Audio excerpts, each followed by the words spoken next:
Muy buenos días, gracia y paz a todos los que nos acompañan desde la distancia. El Señor sea consolando, fortaleciendo cada una de vuestras vidas y Él sea imprimiendo en nuestros corazones esa paz que solo emana de su santa presencia y de su trono santo.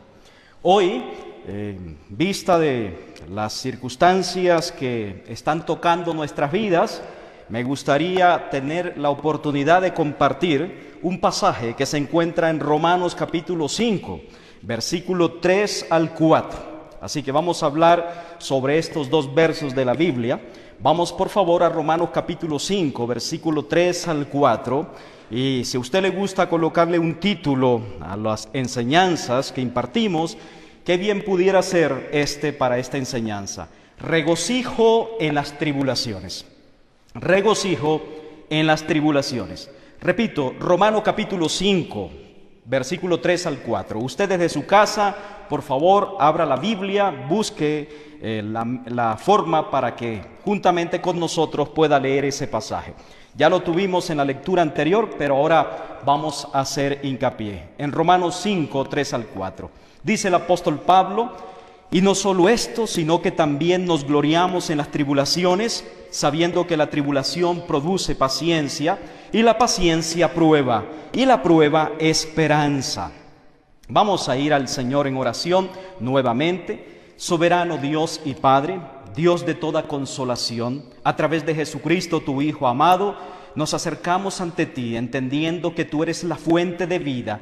Tú eres quien nos sostiene, nos ayudas, pero sobre todo nos perdonas en Cristo. Confesamos nuestros pecados y te pedimos nos perdones, nos limpies y nos laves por medio del sacrificio que efectuó Jesucristo en aquella cruz. Nos arrepentimos de nuestras maldades y te pedimos que en esta hora tu palabra edifique, fortalezca, hable y de una u otra manera exhorte nuestros corazones.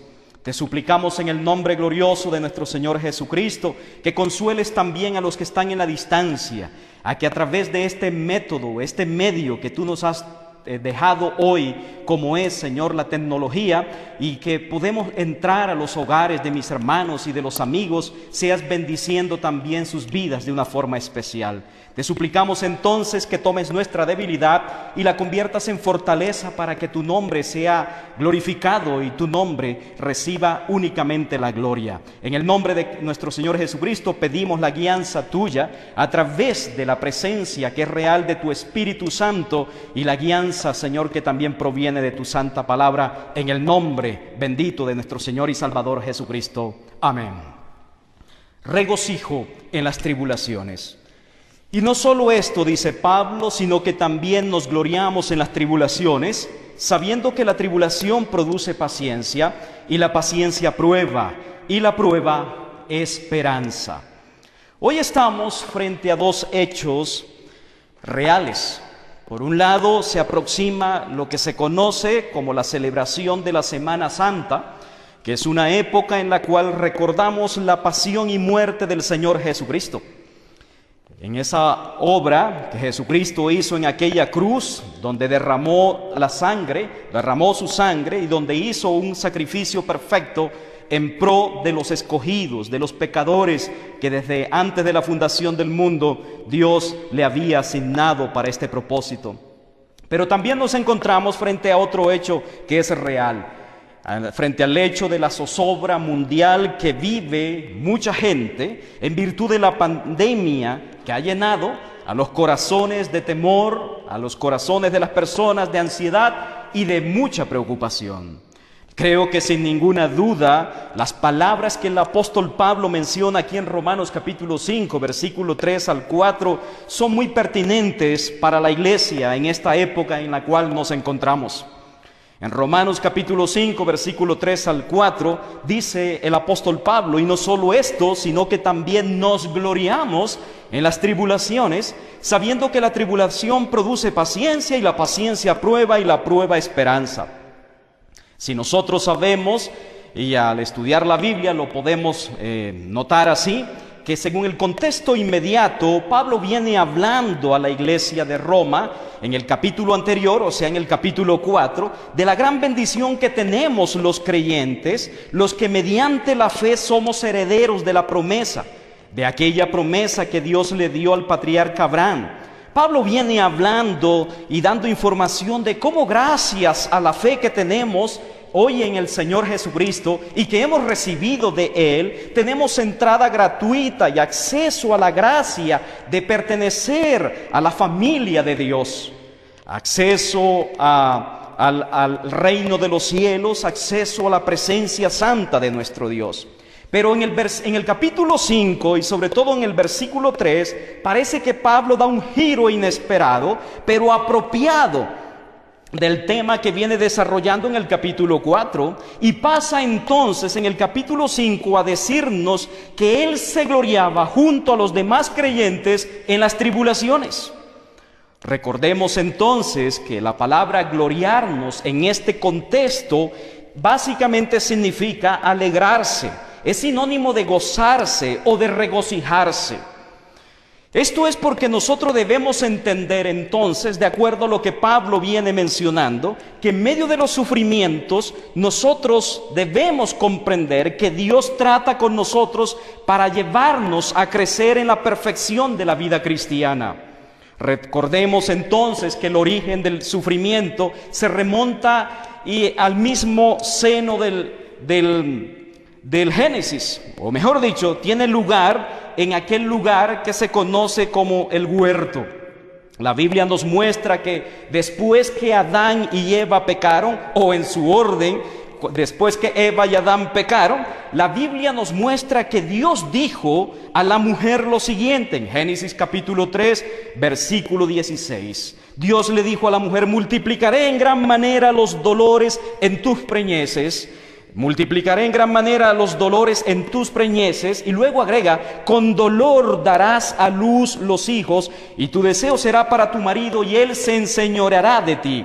Si nosotros podemos entender, desde la misma entrada del pecado al mundo, el dolor tuvo entonces aparición también. Juntamente con el pecado no solamente entró la desgracia de la muerte, sino que antes de llevar el pecado a la muerte a cada individuo, sencillamente le hará pasar por mucho dolor y sufrimiento.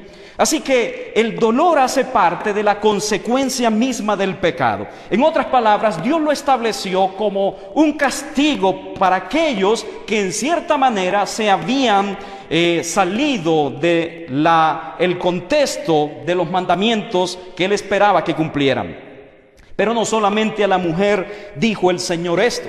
Al hombre, en Génesis capítulo 3, versículo 17 al 19, le dijo: por cuanto obedeciste la voz de tu mujer y comiste del árbol del que te mandé diciendo: no comerás de él, maldita será la tierra por tu causa. Y miren lo que agrega después: con dolor comerás de ella todos los días de tu vida. Con dolor comerás de ella todos los días de tu vida. Aparte de eso, se suma que espinos y cardos te producirá, y comerás planta del campo. La maldición que Dios profirió por causa del pecado del hombre sobre la tierra haría que también su trabajo se tornaría con más dificultad y menos productivo. Con el sudor de tu rostro comerás del pan hasta que vuelvas a la tierra, porque de ella fuiste tomado, pues polvo eres y al polvo volverás. Así que desde que el ser humano pecó, el dolor, el sufrimiento, la tragedia, las circunstancias difíciles están marcando la vida de los seres humanos. No podemos entonces creer que el dolor puede hacer parte sencillamente de o mejor dicho, el dolor no puede hacer parte de una vida en esta tierra. El ser humano, cuando desobedeció a Dios, buscó para sí, para su posteridad y para toda la raza humana el sufrimiento. Eso fue lo que logramos mediante el pecado de Adán y de Eva, que eran nuestros representantes, nuestra cabeza federal, y de ellos dependía en cierta manera nuestro futuro en paz o sencillamente en rebelión hacia nuestro Dios. Así que lo que nosotros encontramos aquí en estos pasajes que acabamos de leer del Génesis capítulo 3, versículo 16 al 19, es que el pecado mismo es sinónimo de dolor. El pecado mismo es sinónimo de sufrimiento. El pecado mismo es sinónimo de muerte. Pero para los que por gracia ya estamos en Cristo, el sufrimiento tiene hoy una connotación distinta. Y eso es lo que Pablo nos está mostrando en Romanos capítulo 5, versículo 3 al 4. El sufrimiento para el creyente entonces es como la oportunidad que Dios nos da para que Él muestre en nuestras vidas su poder. A veces Dios puede permitir o Dios hace que en medio del sufrimiento, cuando nosotros clamamos y gracias a su misericordia, providencia y bondad, nuestros sufrimientos desaparezcan. O bien Él puede darnos la fuerza para enfrentarlos y seguir conviviendo con ellos, porque tal vez necesitamos de esos sufrimientos para ser mejores creyentes en este mundo. Así que los sufrimientos son sinónimos de tribulación y las tribulaciones son parte del sufrimiento. Nosotros podemos considerar que sería algo natural tal vez para nosotros que nos regocijemos en la esperanza, nos regocijemos en la felicidad, en los momentos agradables, en los momentos plácidos, en los momentos de gozo, de triunfo, de alcance de metas, de realización personal. Cuando hemos adquirido bendición, sería normal que nos regocijemos.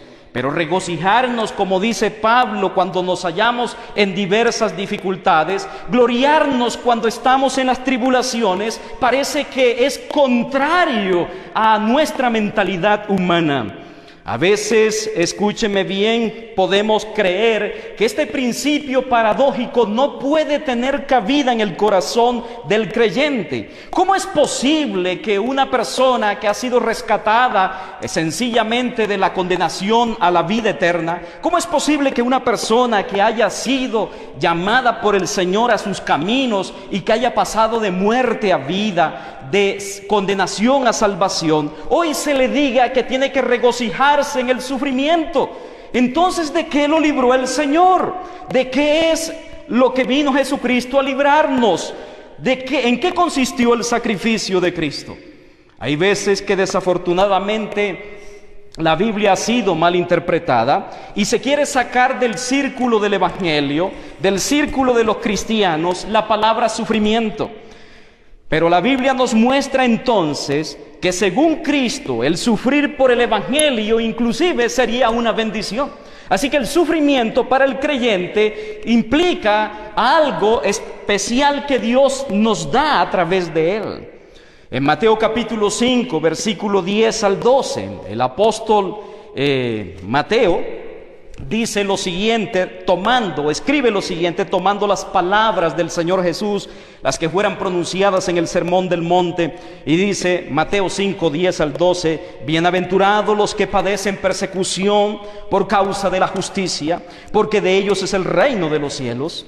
Bienaventurados sois cuando por mi causa os vituperen y os persigan y digan toda clase de mal contra vosotros mintiendo. Gozaos y alegraos, porque vuestro galardón es grande en los cielos, porque así persiguieron a los profetas que fueron antes de vosotros. El Señor Jesucristo enseña a la iglesia que hay una especie de bendición que está ligada precisamente al padecimiento de nosotros los creyentes cuando padecemos, valga la redundancia, por causa del Evangelio.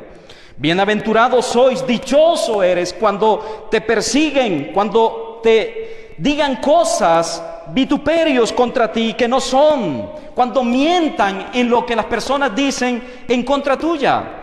La Biblia nos dice que debemos gozarnos y alegrarnos. Y estas son palabras del Señor Jesucristo. El Señor Jesucristo vino a cambiar los esquemas de comportamiento de este mundo. Jesucristo vino a mostrarnos que es posible que nosotros, los creyentes, podamos gozarnos en medio de las pruebas. Y frente a esta preocupación y zozobra que atañe al mundo entero, y también vemos a muchos colombianos corriendo de un lado para otro, tenemos que decirles, el pueblo de Dios actúa de forma distinta. El pueblo de Dios tiene un Padre Celestial, el pueblo de Dios tiene un Redentor, el pueblo de Dios sabe que estamos en las manos de aquel que tiene el control y que es soberano sencillamente para guardarnos, protegernos, o si permite el sufrimiento que llegue a nuestra vida, lo encaminará siempre para el bien de nuestras almas. La Biblia entonces es muy enfática y nos muestra que el sufrimiento no está desligado de la vida del Evangelio o de la vida del creyente. Sin embargo, hoy en día tal vez escuchamos a falsos predicadores diciendo cosas como esta: pare de sufrir. Si usted es un creyente, usted está lleno del Espíritu Santo y de fe, usted no tiene por qué sufrir. Dicen que Dios quiere que usted no sufra. Dicen que el deseo de Dios y el propósito de Dios es que los cristianos no suframos, que los hijos de Dios no suframos. Pero al decir todo esto, sencillamente están interpretando de forma errada la Biblia y la voluntad de Dios. Porque la Biblia nos muestra que cuando somos hijos de Dios, el sufrimiento tiene un beneficio para nuestras vidas. El sufrimiento cuando somos hijos de Dios no es un castigo dado por el Señor, sino que es sencillamente la forma como Dios actúa en nuestras vidas para conformarnos o adaptarnos a su voluntad y generar en nosotros el carácter que Él quiere que tú y yo como cristianos tengamos. Pero esto de eludir el sufrimiento corresponde especialmente a una práctica en cierta manera ligada a un pensamiento filosófico muy antiguo. No es algo nuevo. Nosotros estamos viviendo en una sociedad hedonista, una sociedad que adora el placer y la comodidad, una sociedad que no le gusta para nada el sufrimiento y que no encuentra regocijo ni placer en el sufrimiento. Esto es lo que nosotros llamamos un pensamiento hedonista, o lo que es el hedonismo. Hedonismo, que es una palabra griega, hedone, que traducida al español puede significar placer, pero también a su vez es el pensamiento de una doctrina filosófica que considera el placer o la finalidad, o mejor dicho, el placer como la finalidad y el objetivo más importante de la vida humana. El disfrute de las cosas terrenales como lo más importante. Esta doctrina filosófica o este pensamiento filosófico fue desarrollado por Epicuro y se conoce así los que piensan de esta forma como el epicureísmo, que es la corriente de pensamiento filosófica establecida por este filósofo griego, el cual vivió en el 341 al 270 antes de Cristo. Epicuro sostenía que la filosofía y la felicidad van de la mano. Epicuro sostenía que la felicidad estaba compuesta por dos factores importantes o determinantes. Epicuro decía que uno de los factores que determinaban la felicidad era la ataraxia con X. La ataraxia es la ausencia completa de todo tipo de turbación y de preocupación. Y que para poder lograr la práctica de la ataraxia, que es estar libre de turbación y preocupación, debíamos evitar el temor a los dioses, el temor a la muerte y el temor al futuro. En otras palabras, teníamos entonces, o tenemos, según esa práctica hedonista, según esa filosofía epicureísta, teníamos entonces que alejarnos de aquellos pensamientos que turbaban nuestra mente. No pienses qué va a suceder después de la muerte o si hay muerte. No pienses qué va a ocurrir contigo en el futuro y no tengas temor a ningún dios o a ninguno de los dioses, que claro, acuérdense ustedes que los griegos tenían una dinastía de dioses, como también los romanos y otras naciones mundanas más. La Biblia nos muestra entonces, hermanos, que esto no es así. Sin embargo, permítame mostrarle que este pensamiento de Epicuro, que se desarrollaba entonces y consistía en que la felicidad se conseguía a través de la práctica de la ataraxia, y también decía en segundo lugar que se conseguía buscando el placer, o sea, lo que se conoce como el hedonismo. El hedonista tiene su fundamento en el pensamiento filosófico de Epicuro. Y sencillamente descansa en que el único bien que hay que buscar es el placer, y para lograrlo tenemos que estar ausentes del dolor.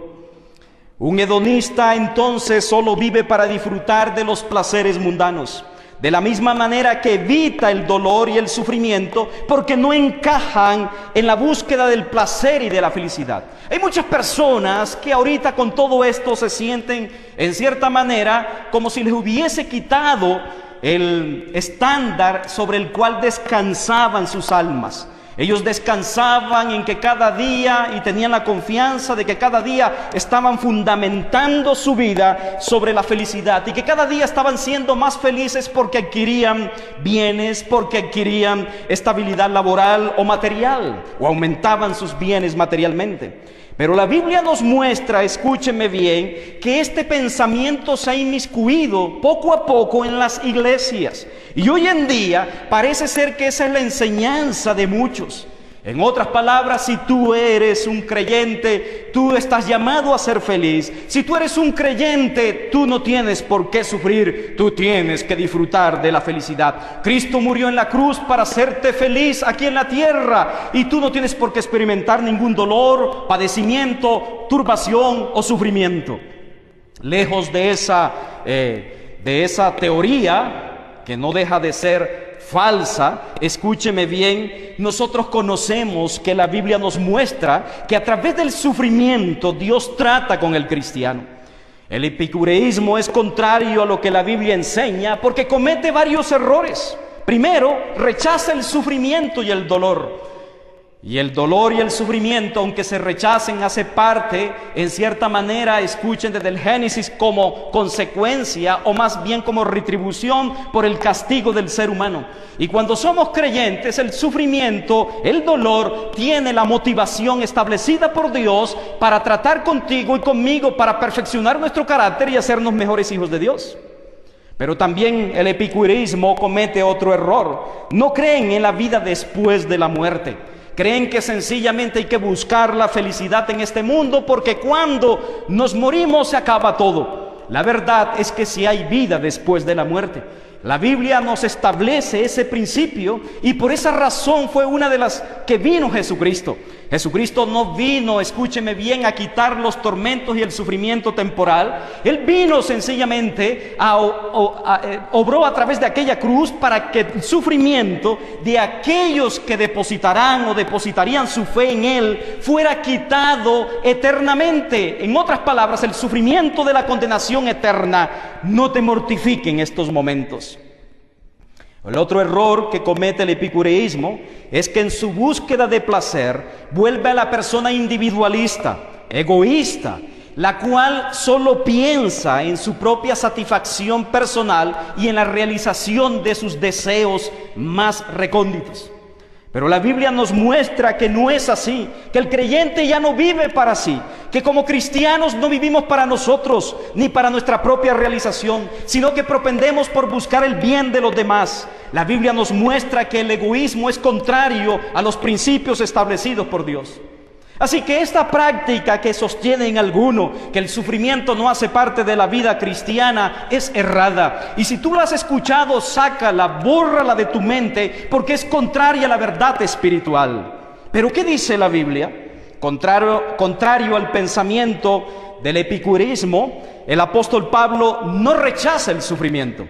Pablo sabía que los sufrimientos nos santifican, que los sufrimientos nos preparan para tener un carácter más digno del cielo, que el sufrimiento trae a nosotros confianza, esperanza.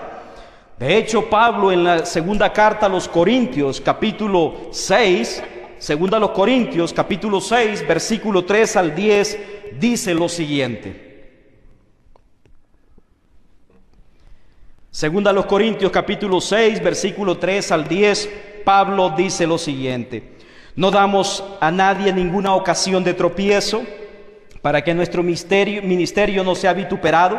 Antes bien, nos recomendamos en todo como ministros de Dios, en mucha paciencia, en tribulaciones, en necesidades, en angustias, en azotes, en cárceles, en tumultos, en trabajos, en desvelos, en ayunos, en pureza, en ciencia, en longanimidad, en bondad, en el Espíritu Santo, en amor sincero, en palabra de verdad, en poder de Dios, con armas de justicia a diestra y a siniestra, por honra y por deshonra, por mala fama y por buena fama, como engañadores, pero veraces, como desconocidos, pero bien conocidos, como moribundos, mas he aquí vivimos, como castigados, mas no muertos, como entristecidos, mas siempre gozosos, como pobres, mas enriqueciendo a muchos, como no teniendo nada, mas poseyéndolo todo. Recuerden, 2 Corintios, capítulo 6, verso 3 al 10.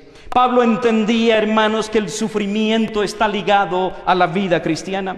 Y como dijo aquel sabio pensador, Charles Haddon Spurgeon, hermanos, no puede haber gloria sin sufrimiento.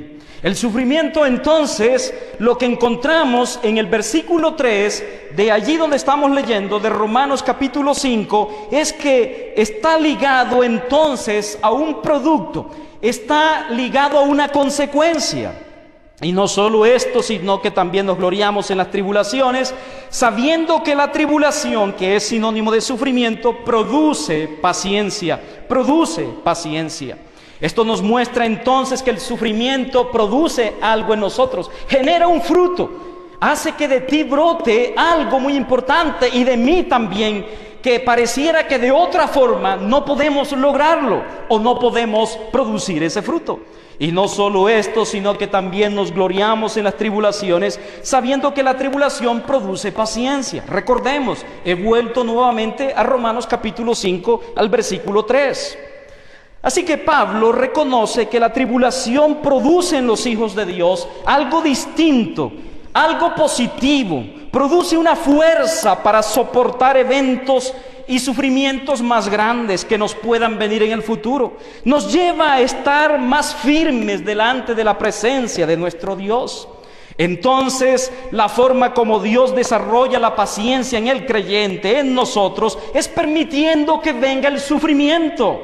Algunas veces se sufre por discriminación, en otras ocasiones por burlas de los demás, en otras se sufre, mis amados, porque no practicamos la inmoralidad que los otros practican, porque no seguimos la corriente de este mundo, porque nos oponemos a las injusticias y porque tratamos de defender la causa noble y moral del Evangelio. Pablo, en este caso Pedro decía, en la primera carta que lleva su nombre, primera de Pedro, capítulo 4, versículo 13 al 14, el apóstol Pedro decía o dijo lo siguiente: si no gozaos, por cuanto sois participantes de los padecimientos de Cristo, para que también en la revelación de su gloria os gocéis con gran alegría. Si sois vituperados por el nombre de Cristo, sois bienaventurados, porque el glorioso Espíritu de Dios reposa sobre nosotros. Ciertamente de parte de ellos, de los que no conocen del Señor, Él es blasfemado, pero por vosotros es glorificado. Pedro entendía que nosotros, cuando padecemos por causa de practicar la justicia, por causa de mantenernos haciendo lo recto y lo que agrada al Señor, y viene el sufrimiento, la turbación, dice: gózate, alégrate en el Señor. Esto no es fácil de lograrlo. En la teoría suena muy bien, pero se necesita que el Espíritu de Dios repose en nuestras vidas. Solo una persona que es guiada por el Espíritu de Dios y además es conducida por la santa palabra y la voluntad de Dios revelada, podrá encontrar en medio de los sufrimientos paz y seguridad. No indica que no se turbará su corazón, pero poco a poco entenderá que entregar su cuita, sus preocupaciones y su carga, su aflicción al Señor, sencillamente le llenará de confianza y podrá tener la certera confianza también y seguridad de que el Señor obrará para bien en aquellos momentos difíciles a los que le aman. En 2 Corintios, el apóstol Pablo, en 2 Corintios capítulo 4, versículo 16 al 18, el apóstol Pablo nos muestra que por más grande que sean nuestros sufrimientos o nuestra tribulación terrenal, nunca jamás se comparará con la gloria y con la bendición que Dios nos tiene de forma postrera. Vamos a 2 Corintios capítulo 4, versículo 16 al 18, y la idea es que usted desde su casa pueda también buscar esas referencias bíblicas para que lea juntamente conmigo. 2 Corintios 4, 16 al 18, dice: por tanto no desmayamos, aunque nuestro hombre exterior se va desgastando, refiriéndose al cuerpo humano, el interior, o sea, nuestro espíritu renovado, no obstante, se renueva de día en día. Porque esta leve tribulación, dice Pablo, leve tribulación produce, tribulación momentánea, dice, produce en nosotros un cada vez más excelente, eterno peso de gloria. Y luego dice, no mirando nosotros las cosas que se ven, sino las que no se ven, pues las cosas que se ven son temporales, pero las que no se ven son eternas.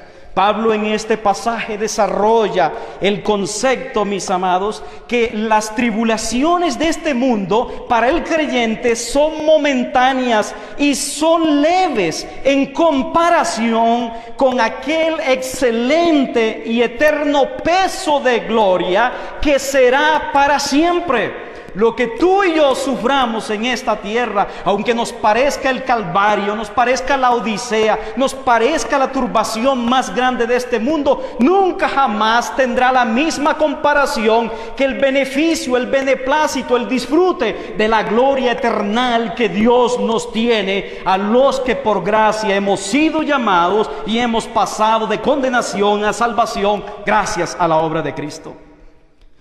Pablo también lo dijo en Romanos 8:18, pues tengo por cierto, 8:18 de Romanos, pues tengo por cierto que las aflicciones del tiempo presente no son comparables con la gloria venidera que en nosotros ha de manifestarse.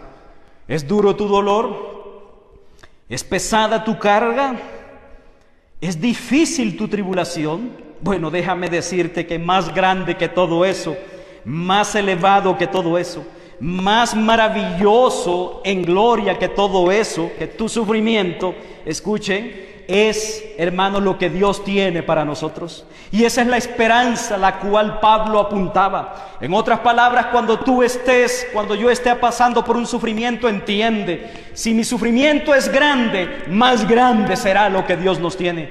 Si mi sufrimiento y mi padecimiento terrenal es absolutamente para mí, gigantesco, pues más gigante será la gloria, la bendición, la dicha, el disfrute, el goce que el Señor nos tiene para nosotros.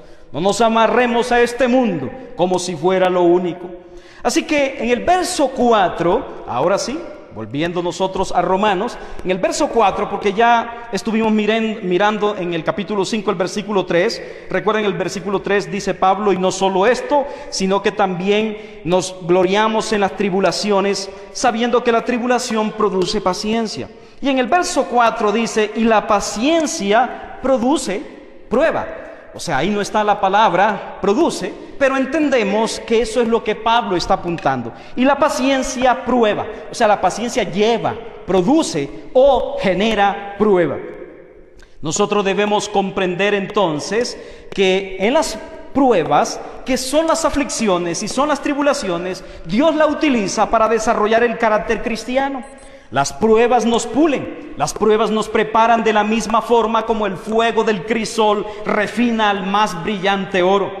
Nosotros sabemos entonces que de la misma forma como Dios permite las tribulaciones, también permite que a través de ellas nosotros podamos generar un carácter mejor definido.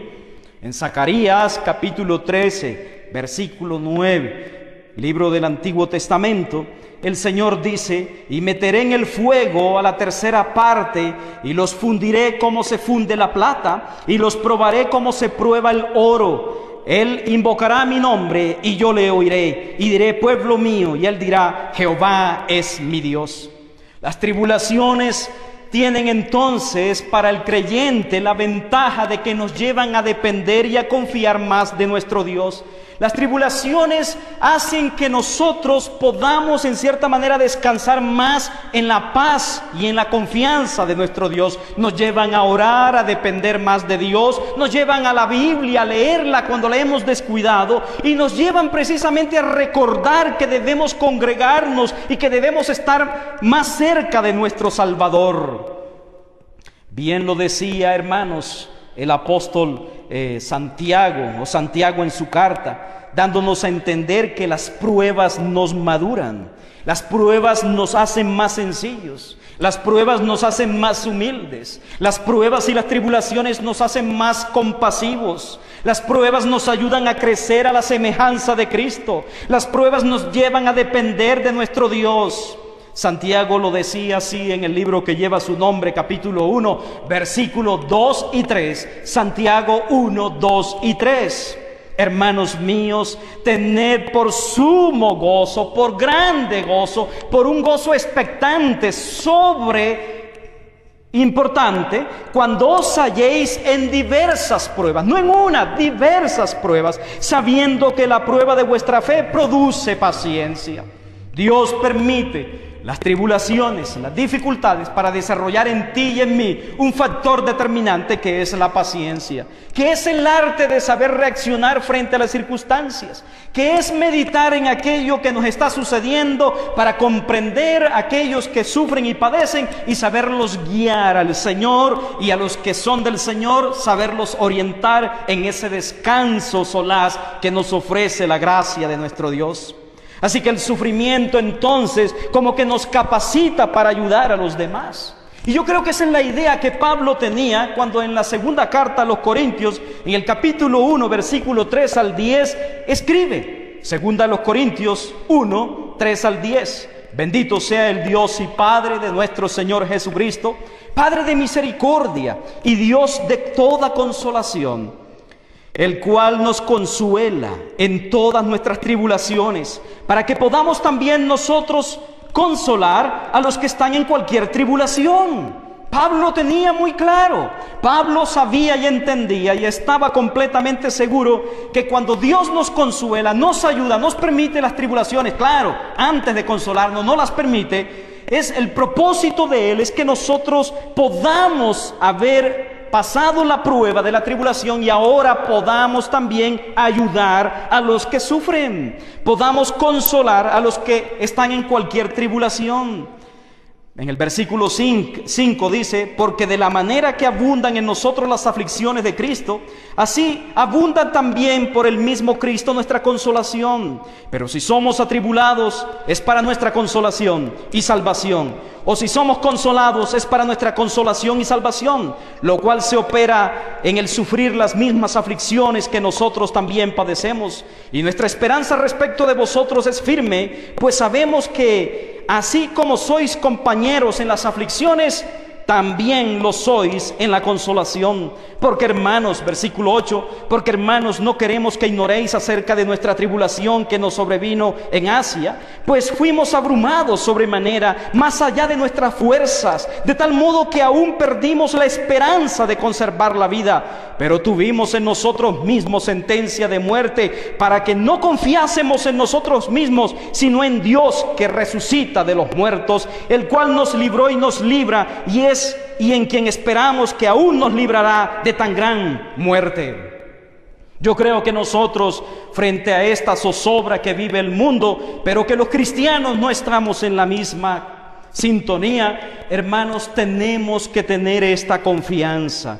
Dios puede estar permitiendo esta circunstancia porque Él es soberano y nada se escapa de su mano, para que nosotros no confiemos ni siquiera en el sistema médico, para que nosotros no confiemos ni siquiera en nosotros mismos, para que nuestra confianza esté en Dios, porque al enfrentar este virus que se está expandiendo, lo que nos muestra sencillamente es que humanamente las medidas que se tomen serán muy pocas, o mejor dicho, serán muy tenues para evitar la expansión. Solo Dios en su sabiduría, en su providencia, sabrá quiénes se irán a infectar, y de esos quienes se irán a ir con Él, o quienes sencillamente les irá a pedir situación de su alma, llevándoles o permitiendo que lleguen a la muerte.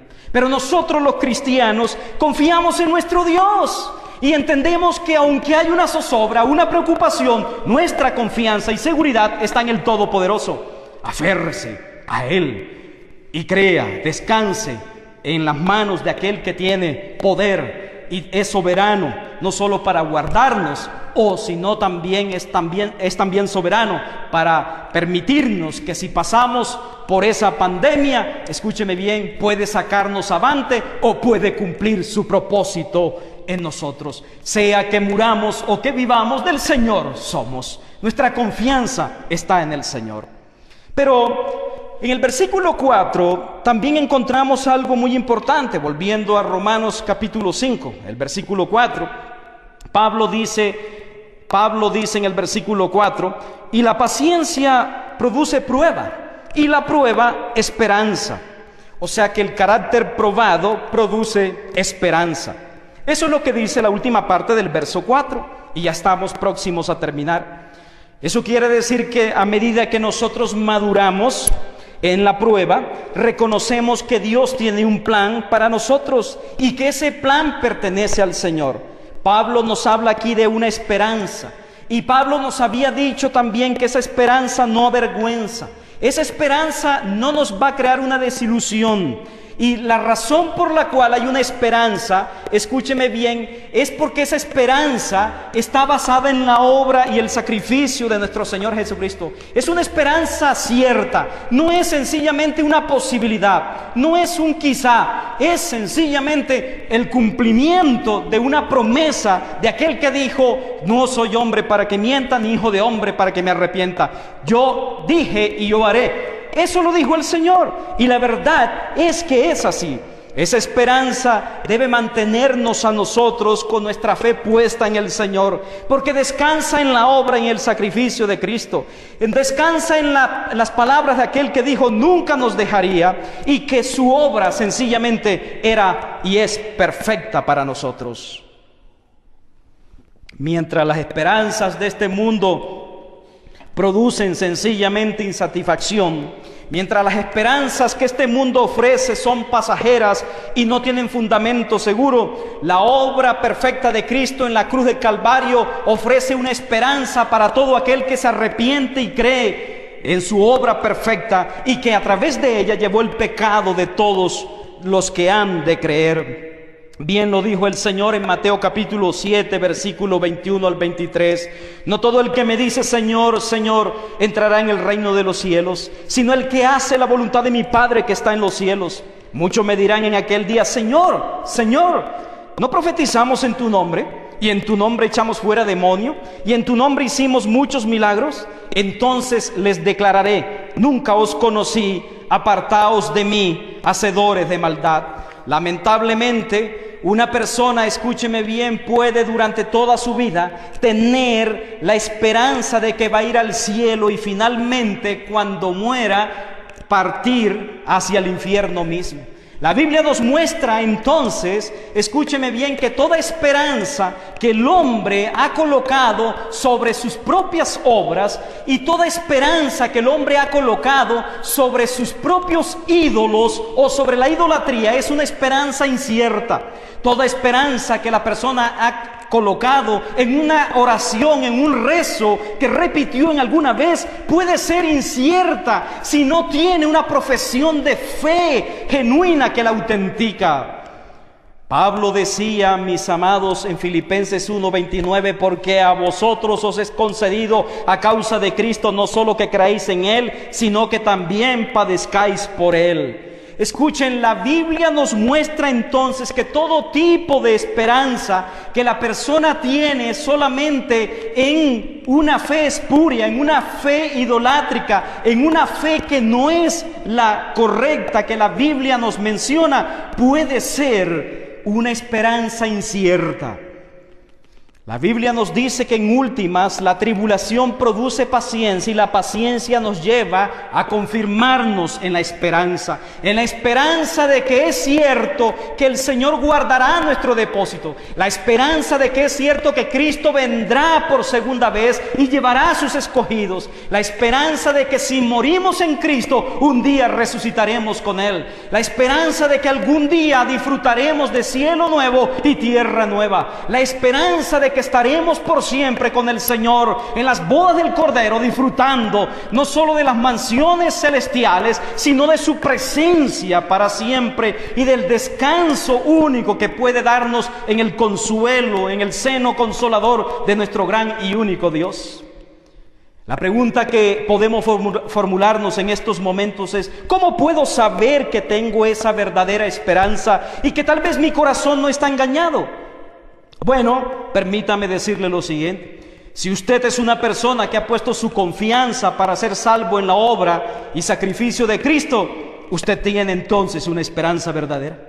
Si usted se ha arrepentido de sus pecados y ha creído que para ser salvo es necesario únicamente el sacrificio de Cristo, usted tiene una esperanza verdadera. Si usted se goza en las tribulaciones y cuando está en medio de ella, usted bendice y glorifica el nombre de Dios, y en vez de maldecir y cuestionarse el por qué siendo yo tan bueno tengo que pasar por esta aflicción, entonces usted tiene una esperanza verdadera. Si usted cada día crece por medio de la ayuda del Señor y de su palabra, y claro está, del Espíritu Santo a la semejanza de Cristo, luchando en la gracia de Dios para que su carácter sea más como el Hijo de Dios, o sea, Jesucristo, usted tiene una esperanza verdadera. En resumen, si usted es un hijo de Dios, debe saber que Dios tiene planes para usted, los cuales incluyen que usted y yo pasemos por el sufrimiento y por el dolor. Dios nos probará, Dios te probará, sí, a ti y a mí, pero recuerda que esto siempre estará encaminado para el bien nuestro y para la gloria de su santo nombre. Pero ahora, déjenme hacer un paréntesis aquí y hablarle a los amigos que nos acompañan. Para los amigos y las amigas a quien esta grabación o este video pueda llegarles o les esté llegando, déjenme hablar con ustedes en estos momentos. Ustedes que me están viendo y escuchando, tengo que decirles algo con mucho afecto, pero lleno de verdad. Tu sufrimiento, tu angustia, tu dolor se debe al pecado. El pecado, cuando entró al mundo, trajo como consecuencia dolor, sufrimiento y muerte. Hoy tú vives una vida tal vez centrada en ti mismo. Tú vives una vida donde no te importa el Creador, una vida de desobediencia, y diariamente no haces otra cosa que pisotear la bendita palabra de Dios, la bendita palabra de Dios. Vives una vida sin Cristo, una vida de muerte, y no tienes esperanza para ti en estos momentos. Y estoy seguro que te parece terrible la congoja y la zozobra que vive el mundo entero a raíz de este virus, de esta pandemia que se está generalizando. Pero tú no tienes confianza en Dios. Tu sufrimiento es doble, porque sencillamente el sufrimiento en ti por causa de estar lejos de Dios es una especie de castigo.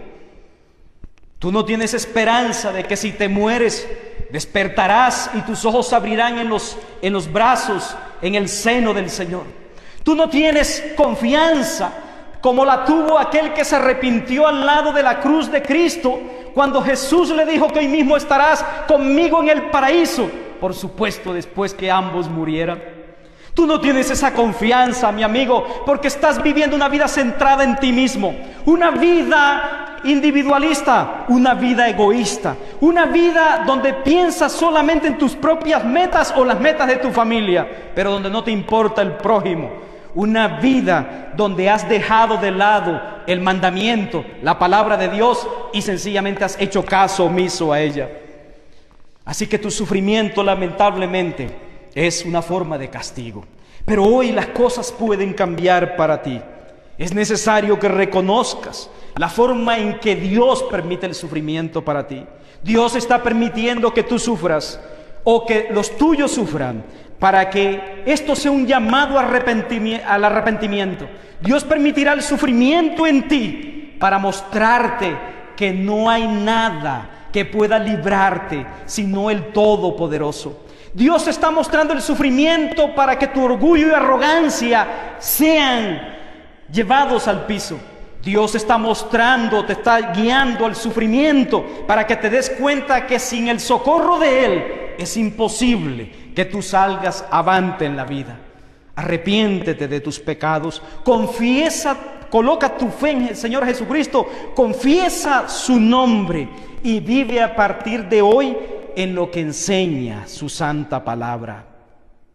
En Apocalipsis 21:8 dice la Biblia: pero los cobardes e incrédulos, los abominables y homicidas, los fornicarios y hechiceros, los idólatras y todos los mentirosos tendrán su parte en el lago que arde con fuego y azufre, que es la segunda muerte. Mi amigo, por más que pensamientos filosóficos, por más que teorías acerca de la no aceptación de Dios o de la existencia de Dios hayan llegado a tu vida, déjame decirte una gran verdad. Por más que tú estés convencido y lo niegues, existe un cielo, existe un infierno, existe un Dios misericordioso, clemente y compasivo, y que mandó y envió a Jesucristo a morir en la cruz para llevar el pecado de muchos, pero también existe la justicia de ese Dios que no tendrá por inocente al que no se arrepiente. Mi amigo, permite que tu sufrimiento, mi amiga, que tu sufrimiento te lleve a Cristo, a postrarte de rodillas y a decirle: Señor, ten misericordia de mí. Yo sé que mi pecado me hace sufrir en este mundo. Y cuando seas una persona transformada, que el Señor haya hecho esa obra en ti, recuerda, aún Dios permitirá y seguirá permitiendo el sufrimiento para ahora conformarte, generar en ti y en mí un carácter que cada día se parezca más al de Jesucristo. Mis amados hermanos, que el Señor nos permita entonces que esta tribulación pasajera, que esta tribulación momentánea produzca en nosotros cada vez un efecto más grande del eterno peso de gloria. Que en la medida en que creamos que hay aflicciones grandes en este mundo, más grandes serán las glorias y las bendiciones que el Todopoderoso nos tiene. No se desespere, por favor, y en medio de estos avatares confiemos que Dios tiene el control y obrará siempre para el bien de aquellos quienes le aman. El Señor les bendiga en gran manera. Vamos a orar, por favor. Inclinamos nuestro rostro. Usted ahí desde sus hogares, desde el lugar donde se encuentra, escuchando o viendo este video o esta enseñanza en vivo, por favor, vamos a inclinarnos y orar. Padre eterno que estás en los cielos, tu palabra ha hablado nuestras vidas y nos ha mostrado que tú eres un Dios de consolación. A través del Génesis hemos podido notar cómo el dolor, el sufrimiento, la tragedia, la calamidad entraron a este mundo por la desobediencia. Sin embargo, también hemos visto que la obra de Jesucristo es suficiente para salvarnos de toda condenación. Pero aún así, Señor, aunque hemos sido salvos de condenación a través de la obra de Cristo y por su gracia hemos sido llamados a tus caminos, entendemos que aún el sufrimiento, el dolor, hará parte de nuestro entrenamiento terrenal aquí en la tierra o nuestro entrenamiento espiritual mientras estamos en esta vida terrenal. Ayúdanos entonces como creyentes a entender que en medio del sufrimiento tenemos que seguirte amando. En el medio del sufrimiento tenemos que seguir apegados a ti y a tu palabra. No permitas que el sufrimiento nos aleje de ti. No permitas que las pruebas nos aparten de ti. No permitas que las pruebas nos lleven al mundo del cual tú nos has sacado. Ayúdanos a estar firmes, confiados y seguros que tú permitirás el sufrimiento en nuestra vida, las tribulaciones, las necesidades, las dificultades y cualquier tipo de enfermedad para el bien de nosotros. Ayúdanos a formar nuestro carácter, Señor, tal como tú quieres que lo tengamos, y no permitas, oh Dios, que nosotros en medio de la prueba pasemos mal, o mejor dicho, seamos reprobados. Ayúdanos a reaccionar de la forma como tú quieres, que nos gocemos y nos regocijemos en ti, Señor, porque tú tienes el control y el cuidado de nuestras almas. Y a los amigos, oh Dios, permíteles que a través del sufrimiento que están padeciendo o del sufrimiento que puedan padecer, entiendan que es una forma como tú también les llamas y toca sus corazones para que a través del llamado del Evangelio puedan reconocer tu señorío y tu grandeza y acudan a ti en humillación, en arrepentimiento, reconociendo que es necesario deponer nuestro orgullo y arrogancia, altivez y petulancia, Señor, y humillarnos completamente a la cruz de aquel que dijo: yo nunca te dejaré, nunca te desampararé. Bendito Dios, que la gracia tuya siga con nosotros, que la bendición tuya nos siga consolando, que mis hermanos en sus casas, en sus hogares, puedan tener el consuelo de tu palabra. Señor, que podamos orar y creer también que si tú quieres, puedes librarnos del sufrimiento. Señor, pero si no lo quieres, quiere decir entonces que el sufrimiento lo has permitido para algo positivo en nuestra vida. Ayúdanos a glorificarte y a bendecirte cuando estemos atravesando por esa dificultad. Tú has prometido que cuando pasemos por las llamas, el fuego no arderá en nosotros, y por los ríos, estos no nos anegarán. Tú has prometido, Señor, estar con nosotros todos los días, así como estuviste, Señor, en aquel foso con Daniel cuando fue echado junto con los leones, así como estuviste con aquellos 3 varones que fueron, Señor mío, arrojados a aquel fuego incandescente. Tú estás con tu pueblo y tú nunca nos abandonas. La gracia y la bendición tuya nos siga acompañando, y a todos ustedes muchas gracias por seguir esta transmisión y por estar con nosotros. Estamos entonces en contacto, y recuerda, iglesia, recuerde, no deje de orar en sus hogares y no deje de ser sal y luz en estos momentos. Les amamos, les queremos y deseamos para ustedes lo mejor. Esté pendiente de las transmisiones que se seguirán haciendo por este medio y no olvide compartir esta enseñanza si está dentro de sus posibilidades. En el nombre del Padre, del Hijo y del Espíritu Santo, despedimos esta reunión. Amén.